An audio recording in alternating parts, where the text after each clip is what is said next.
पानसे कार्यकर्त्यांना डांबून ठेवलेले त्या ठिकाणी हे सर्व कार्यकर्ते आपण ज्या हॉलमध्ये आता अभिजित पानसे जे मनसेचे नेते ते देखील या ठिकाणी पोहोचलेले आहेत, त्यांच्या प्रतिक्रिया जाणून घेऊ. की भाजपची दडपशाही आहे. इथे त्यांना मोर्चाला परवानगी दिली का नाही दिली याचं कोणी विचारत नाही. आणि आमच्या इथे मी तुमच्या माध्यमातून सांगतो की मराठी माणसांनी हे सगळं लक्षात घ्या, हा डाव लक्षात घ्या. आज जर ते व्यापारी बंद करू शकतात तर मराठी माणसांनी उद्या महाराष्ट्र बंदची हाक दिली पाहिजे. आज महाराष्ट्र बंद करून दाखवलं पाहिजे.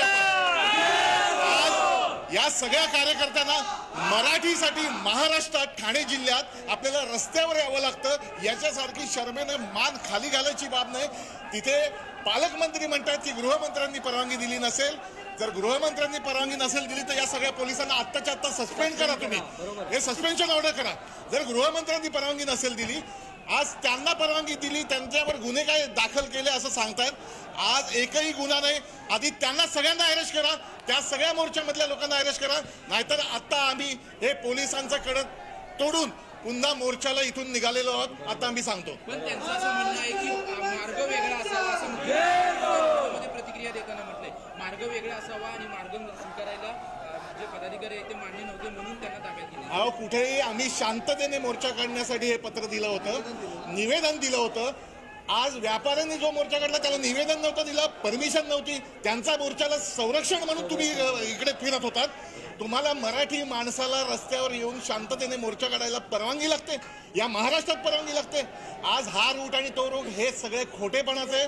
पोलीस खोटं बोलतायत, गृहमंत्री खोटं बोलतात. माननीय मुख्यमंत्र्यांना अजून कल्पना नाहीये की मराठी माणसाचा हा शांततेने निघालेला मोर्चा अत्यंत योग्य मार्गाने जात होता. त्याला परवानगी नाकारून मला असं वाटतं हा डाव आहे अमराठी लोकांना मतं एकत्र करण्याचा. मी मराठी माणसाला महाराष्ट्र नवनिर्माण सेना आणि मराठी एकीकरण समितीतर्फे मराठी जे मराठी आहेत त्यांच्यातर्फे आवाहन करतो, सगळ्यांनी एकत्र यायला हवं. आज यांनी जर बंद करून दाखवला असेल तर आपण पण महाराष्ट्र बंद करून दाखवला पाहिजे. या ठिकाणी पदाधिकारी सर्व जमा झालेले आहेत, परंतु अजून देखील चौकामध्ये जे आहे ते पदाधिकाऱ्यांना ताब्यात घेण्यात येत आहे. अनेक ठिकाणी पदाधिकारी असतील, मराठी नेते असतील किंवा मराठी माणसं असतील त्या ठिकाणी पोहोचतात, परंतु पोलीस ताब्यात घेत आहेत. पिंजऱ्यामध्ये बघून या ठिकाणी आम्हाला 8% आमच्यावर 61% पिंजरे संपतील तुमचे, पण मराठी माणूस रस्त्यावर यायचा थांबणार नाही. आम्ही पुन्हा त्या ठिकाणी आम्ही जाऊ. आम्हाला काही पोलिसांनी किती आडकाठी केली, लाठी हल्ला केला, जेलमध्ये टाकलं, केसेस टाकल्या, तरी मराठी माणूस मागे आता हटणार नाही.